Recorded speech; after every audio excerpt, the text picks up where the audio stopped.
What's going on, ladies and gents? Welcome back to another 7 Deadly Sins video. Folks, we got ourselves a lot of currency. That's right, the game has been giving out a lot during the closed beta testing. So we're going to do some summons. That's right, we have some summons and we're going to talk a little bit about some of the must-have characters you want early on, whether you want to go exploring, whether you want to go support, or the top DPS or top characters in the game who are going to be the ones you want to go for early on. And this, of course, will change, guys. Remember, this is a closed beta test. Anything can change. There can be buffs to characters, there can be nerfs to characters. Heck, some characters' whole kits may change. This is coming out in January, so Netmarble has a lot of time to decide what they want to do with the game and what direction they want to go with these characters. So please take this as a closed beta test, theory crafting, as well as some actual character passives, traits, skills, whatever the case may be, and what you want to go for early on if you are playing this. Now, if they are going to do a second wave of closed beta testing, of course, please make sure to note that you may be able to get in, and this may help you guys down the line. Now, I've only been able to get roughly about 9 to 10 hours in the game.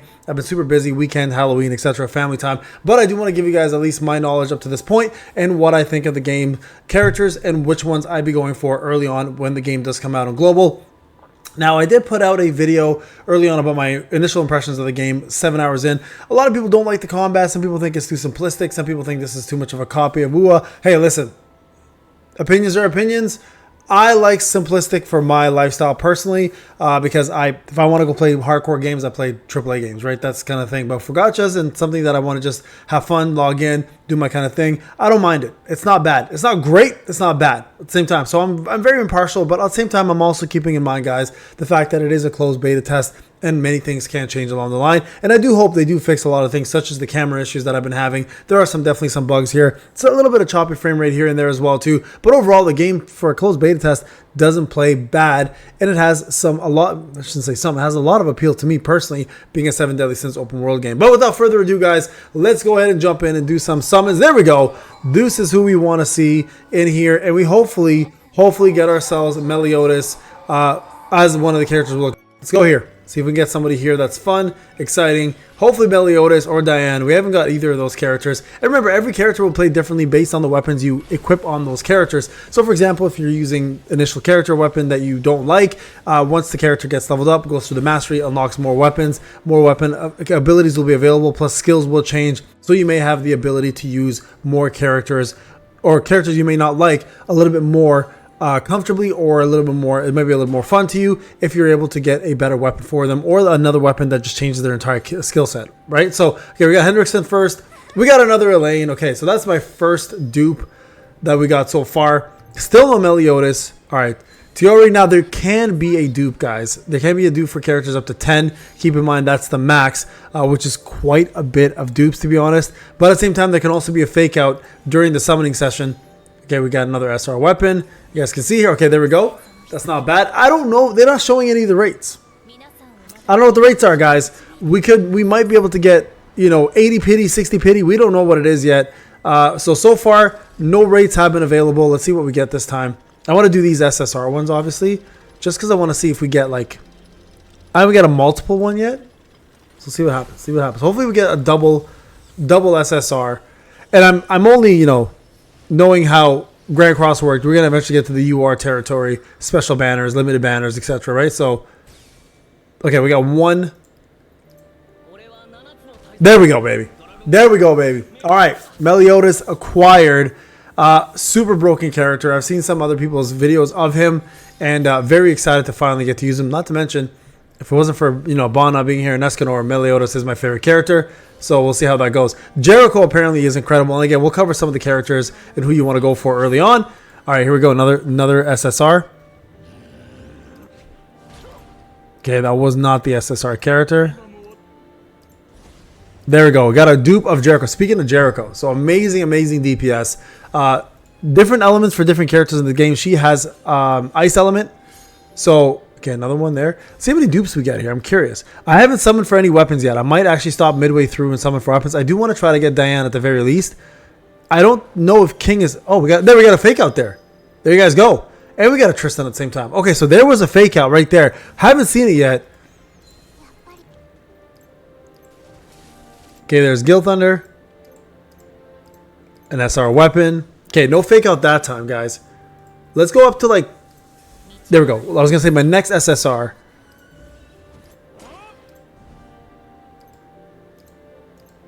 this is a lot of SRs. Okay. All right. Let's go back here now. No Dan this time around. Okay, that's fine. So let's try to get some weapons. I'm curious to see what the weapon summons look like. And if we can get something pretty good. Because I only got SR weapons. It's another SR character. You cannot, by the way, there we go. We cannot get yourself SSR characters in the SSR banner, and vice versa. You can't get SSR weapons in the SSR character banner. So make sure when you're doing this, you know what you want to go for. Once you get the team you're comfortable with, you can move on to getting weapons, obviously, and then focus on the weapon part instead.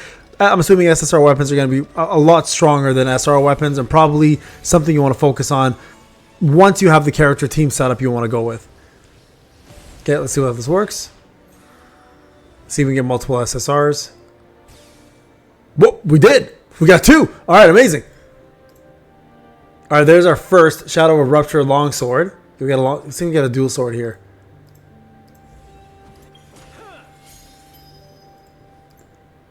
That's a... Okay, that's a single weapon. Okay, what does this one give? Crit chance. Okay, good. Good. Awesome. Okay, let's keep going here. We're going to use everything, guys. We'll go right across and get everything we can. And then we'll talk a little bit about the characters that I've experienced so far and who I think early on will make your life a lot easier and what you want to try to go for. Now, I don't know if there is a selector. We might get a selector early on. We may not. We'll see. But there are some definitely some characters you want to go for fairly early on. I think we just saw what we got. It was a rod, which is good for a lane because I need that. Yep. Okay. Not a rod, a wand. My apologies. Harry Potter. Okay, here we go. Okay, perfect. So far, honestly, they don't show the rates. There's no pity mention. But the rates haven't been that bad. Now, granted, we were given 70,000 of the Star Essence, so I don't know if that's how much that is from a pay-to-win perspective, right? Because in CBT, like, we're getting quite a bit of currency for free just to be able to summon and experience some of the summoning in the game and some of the weapons, etc. But I don't know how difficult this is going to be in the real-life game when it's actually out. There it is again. We got another rod. Damn, man, getting 2 of those? That's crazy. Okay. Who is that?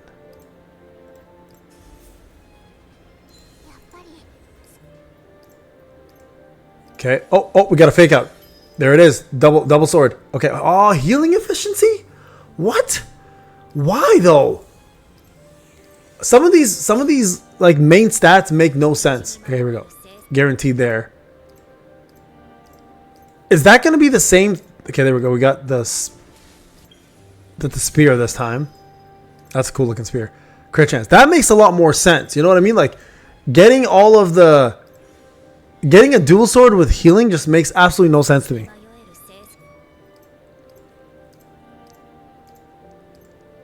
I feel like... Oh, okay, here we go. Got a long sword. Attack increase. Okay, so we got a couple good weapons here, guys. So let's go try this out. I still don't understand. Hold on, let me go to the weapons. Is this always the case? Oh, this is what we want. We want the dual swords. Gotcha, but we end up getting the Eternal Grace. Okay, got it. So Eternal Grace is usually the healing. That's a bummer, dude. All right, ladies and gents, now that we've completed the summoning sessions, first off, we're going to check out Meliodas in a second, but before I do that, I want to talk about some of the characters I was referring to early on that you want to get to make your life a little bit simpler. Now, if I can get you guys to direct yourselves to the mini map over there. Now, normally you wouldn't see this, right? Right now you guys see there's a treasure chest available, plus some of the other icons on there. This is because I have specific characters under my account, and I'm going to talk a little bit about those characters and why you want to get them early on to make your life a little bit simpler, especially when you are somebody who wants to explore and also get yourself through content a little easier, plus getting yourself resources, whether it's Star Essence, etc., right? So Star Resonance, sorry, I keep saying Essence.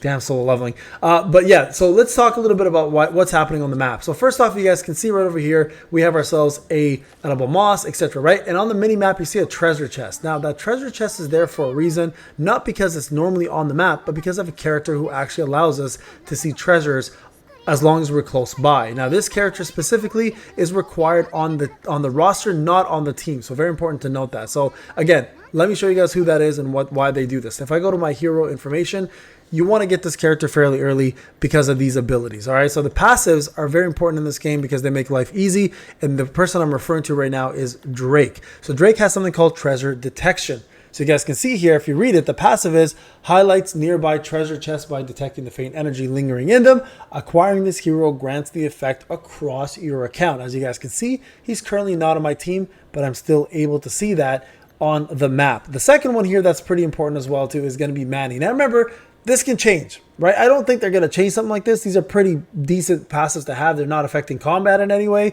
but I feel like these are important. So this one here is Starlight Resonation, highlights nearby star fragments by resonating with them. Acquiring this hero grants the effect again across your account. Now I do have her on my team, granted, because she's a great buffer, but I want to talk about those two specifically because they do have really, really fun traits that I think will help the early game to end game and exploration in general a lot simpler and smoother for you guys to get through it. Now, why do you want treasure chests? Of course, outside of the star resonance is the resources and the experience points that you get across the board just by finding treasure chests. So guys, that's a very important one. Now, we did get Meliodas, so let's give him a try and see what the man is all about. Now, from what I've seen and what I've read about him, you absolutely want to get his dual daggers or his dual swords because they actually end up healing him an obscene amount whenever he goes off, and they are some of the best heals in the game. They give him 5% of his max HP back every time you do damage, I think within darkness mode, which is something he's pretty much always in within that spec, and it's one of the better specs in the game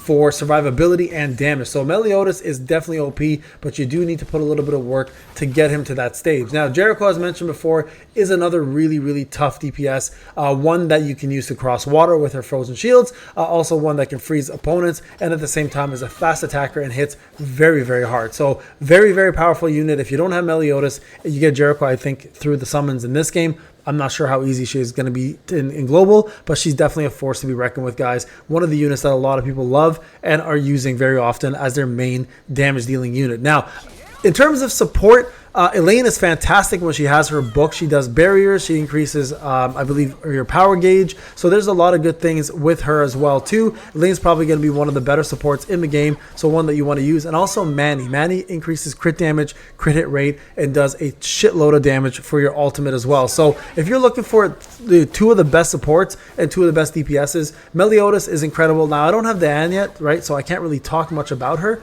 I've heard great things in terms of damage, but right now, the units that I'm using right now that are making the game super, super easy for me are Elaine, Manny. Of course, now Meliodas is added to the mix, and Jericho. So those guys are probably going to be your best bet in terms of your buffers, your damage dealers, and overall units currently that we're using in the game to get through the early to end game content. I've seen the same units being used end game as well, so don't worry about it, guys. These units should not be replaced for quite some time unless the devs, of course, decide during global release that's something they want to tackle and make them a little bit different.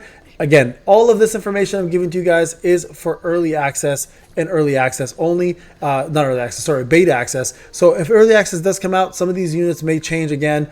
We may see complete different, look and feels, and everything might be a whole different story altogether. And for God's sakes, guys, I hope they fix the camera because I'm so tired of dealing with this. All right, guys, that's it for me. Thank you so much for watching. Hope you guys liked the video. Enjoy your summons. If you have it, let me know what you get in the comment section. If you did get Meliodas, what's your favorite team? Who are your favorite units? And are you still enjoying the closed beta testing? All right, guys. See you in the next one. Take care.